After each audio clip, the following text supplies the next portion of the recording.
It's nice to see you. Good morning. Before I kick some things off with some brief remarks, and what I want to do as my part of this is unveil the name of the property. I'm inviting the following people up here to join me, representing the St. Louis Zoological Park Subdistrict Commission. We have our chairman, Wynn Reed, and our treasurer, Larry Thomas. Representing the St. Louis Zoo Association is our president, John Sondag, and our president-elect, Alicia McDonald. And of course, Joelle Mogerman is at the end. She's the director of this wonderful new campus. Thanks to all of you guys for joining us today. We really appreciate it. Representing the commission, the board association. I want to say that there are many, many people that wanted to be here that couldn't be here today. Staff people, volunteer leadership, people in the community that helped make this wonderful campus come that much closer to being a reality. Because of COVID-19, they can't be here today, but I can promise you that they're here in spirit. Let me provide the first update that we're going to have this morning, and this is the unveiling of the name for this incredible new complex. We're calling it the St. Louis Zoo WildCare Park. The St. Louis Zoo WildCare Park. We decided on the St. Louis Zoo WildCare Park because it hits on three different aspects that are important to us. Wildlife, obviously, is part of that WildCare name. Conservation, the preservation of the land, the air, the water, the plants, and the animals that live on our earth. And of course, a dynamic public experience. So those three things are critical and we hope embodied in that name.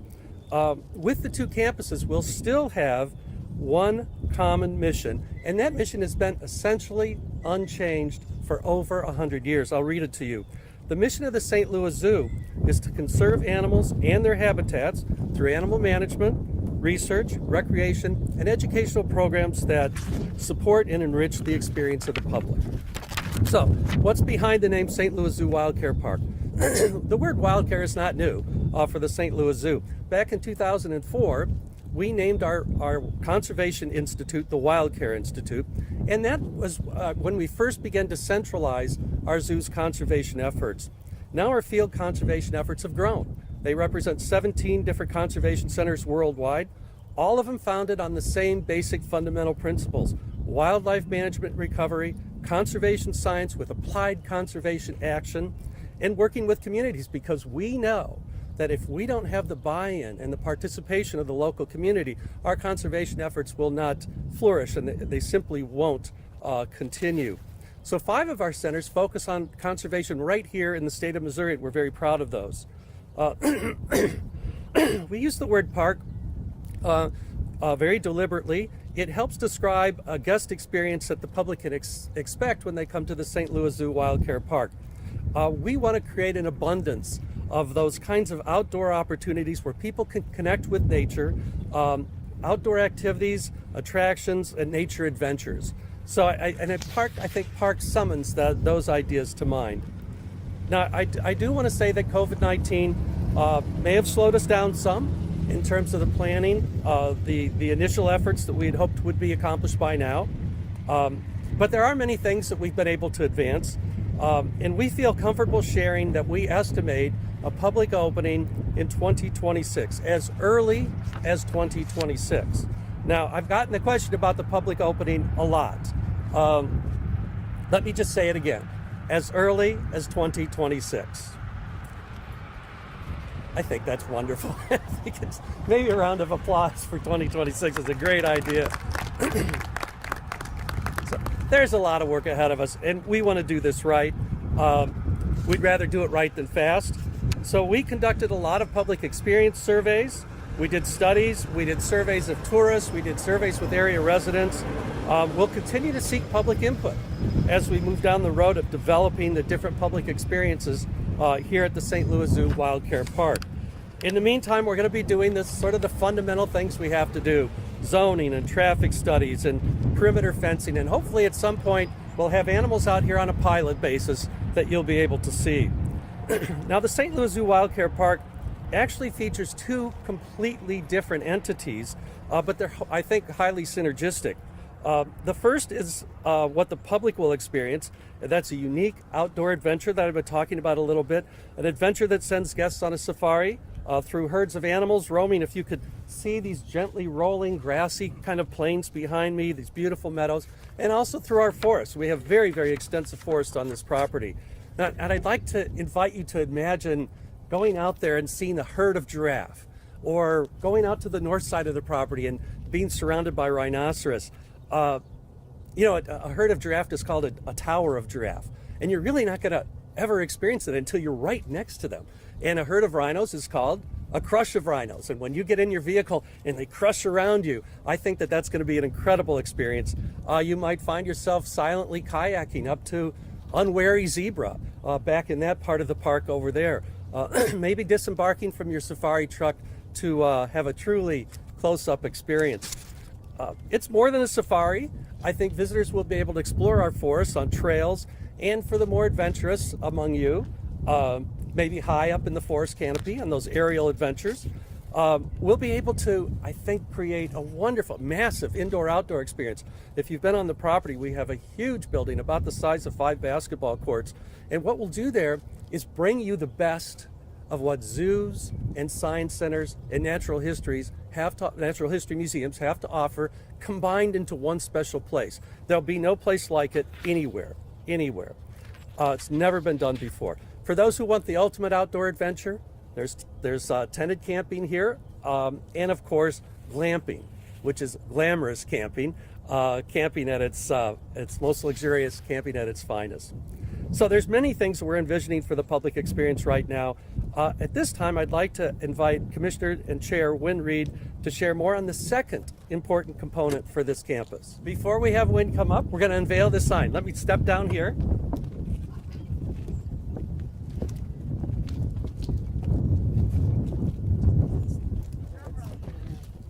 Joelle, I think you're supposed to.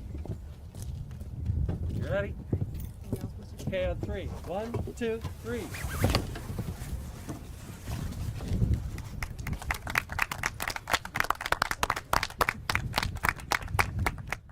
Good morning, good afternoon, everyone.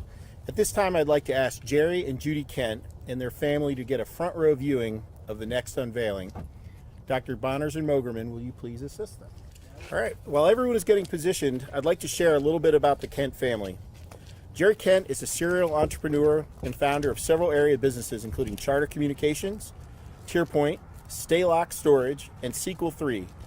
He and his family are very involved in the region's charitable organizations, and they financially support many causes through the Kent Family Foundation. And Judy is incredibly busy as a board member and a hands-on volunteer for several local charities. She is a truly wonderful woman.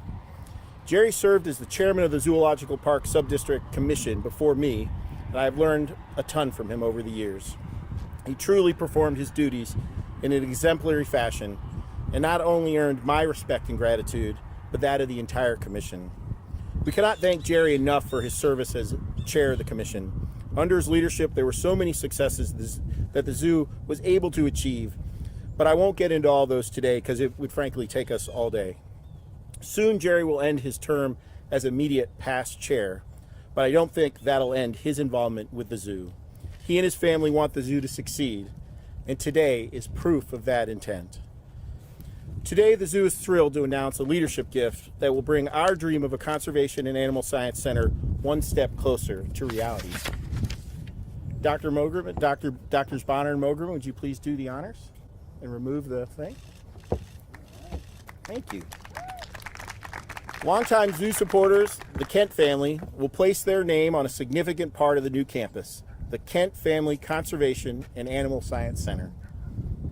This center is where conservationists will work to sustain populations of endangered species, conduct research, and engage in applied conservation programs. It is key to the zoo's work to advance wildlife conservation efforts. The Kent Family Conservation and Animal Science Center and the public experience that Dr. Bonner mentioned earlier will merge applied science with intriguing dynamic visitor interactions. Both are cutting edge and unique. We believe this is the first facility of its kind in the world and will doubtless be a game changer for endangered species as well as for North St. Louis County and the entire region. To the Kent family, thank you. We are so very grateful for your generosity. At this point, I'd like to invite Jerry to come up and say a few words. Thank you, Slim. For the record, we were all smiling during that, under our masks. Good morning, everyone.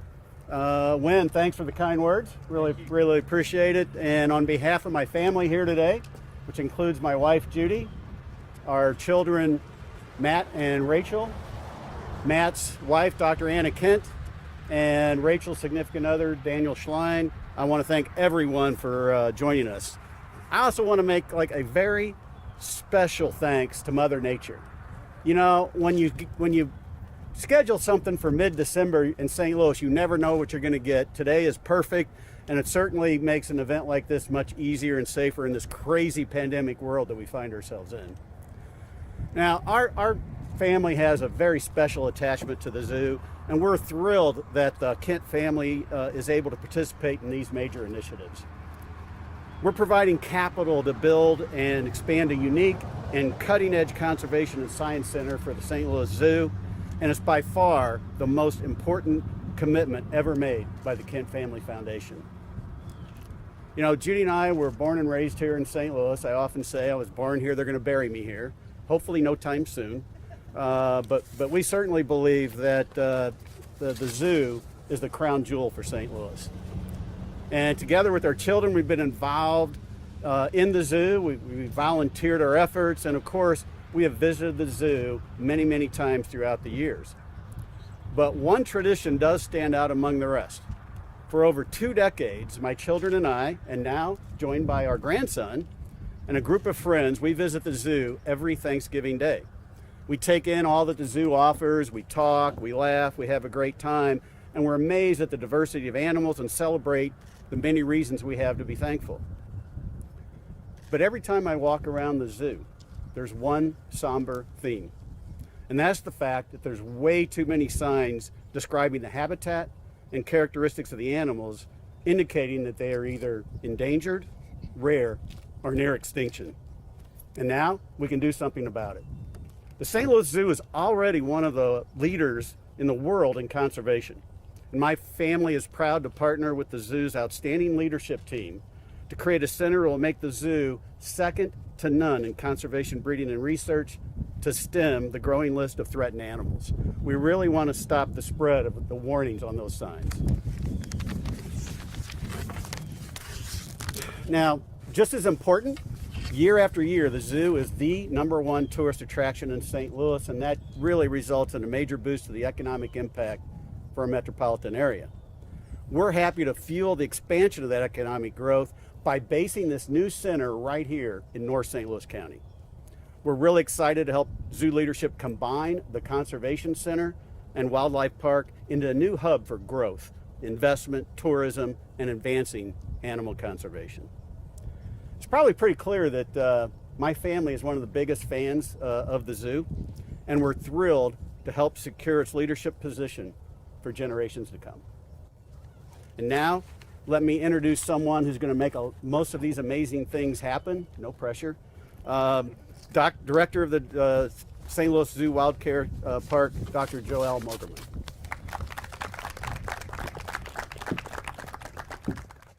Thank you, Jerry, and the entire Kent family.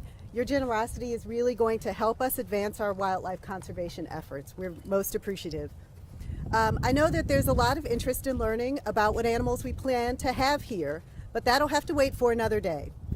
Because first we need to understand the current property, the land, and all of its plants and animals that currently call this campus home. As such, we have been conducting a variety of biological diversity studies to help develop a comprehensive list and understanding of the diverse animals and plants that currently utilize the St. Louis Zoo WildCare Park. There's wildlife all around us, which is why this is so critically important to understand what is here. And those are 2 bald eagles, which is pretty amazing. Getting back to my script, we have been mapping the biological diversity and environmental health of this property, including the presence or absence of native wildlife, invasive species, and diseases with potential threats to animals, as well as understanding the types and qualities of habitats on the site. The knowledge gained from these biodiversity studies is essential to help make the best decisions about future property including animal management decisions, property design, education program development, and overall property management. Currently, there are 8 areas of study: plants, bats, birds, amphibians, reptiles, coyotes and foxes, invertebrates and pollinators, as well as water quality of lakes and streams. Through these studies, we will learn if there are plants and animals that may be of concern for our animals, and whether any native wildlife have created corridors that run through the land. As you can just see by the 2 bald eagles that we did not stage at all, this property is home to a variety of native wildlife. And even in our plans, we want to assure that that wildlife can thrive and persist. What we are looking forward to doing is really engaging the community in this work through potential projects like Frog Watch, City Nature Challenge, invasive plant removal, litter cleanups, bird walks, and other nature experiences. I want to take a few moments to share some findings from these biodiversity studies. Counting and identifying a wide variety of native and exotic plant species growing on the site is important to native animals that use these plants for survival, and our animals that also might eat them. One interesting discovery has been the critically endangered pumpkin ash tree. Bat sounds were recorded at night to identify which of the 14 Missouri species of bats use the property for roosting and migrating through. 5 of those species were recorded, including the endangered gray bat. This land is part of the Mississippi Flyway, a bird highway where land can serve as rest stops for birds migrating long distances north and south. We want to know which species use the property as a rest stop, as well as those that use it for a year-round permanent home. We have identified over 100 species of birds so far, from bald eagles, again, which I did not cue, to turkeys to Baltimore orioles. This place is teeming with a wide variety of invertebrates that use the grasslands, the forest, and water habitats. We have a focus on bees and other pollinators. The researchers even study the night-flying insects using black light. The animals are attracted to the UV light and land on a white cloth. On the cloth, the researchers can observe, count, and identify the different kinds of insects. And I can tell you firsthand, some of them are quite large. Zoo scientists are also studying the health of reptiles and amphibians found both on the land and in the water. Scientists have found many species of snakes, frogs, toads, salamanders, and land turtles. One thing we have discovered is that the ponds support a large number of aquatic turtles, from small red-eared sliders to 24-pound snapping turtles. The scientists are weighing and measuring, taking blood samples, looking for disease and exposure to toxins. Additional studies on health of the ponds and water is important not only for the turtles that currently call it home, but for any future residents. These are just some of the highlights from the biodiversity studies underway, and Martha Fisher, the general curator here at the St. Louis WildCare Park, and I are more than happy to discuss any of these further with you. As we conclude today's press conference, on behalf of the St. Louis Zoo, I want to thank you for joining us, for your interest and for your support. This is a huge deal. Together, we are building something incredible for the local community, for the region, and for the planet. Thank you and take care.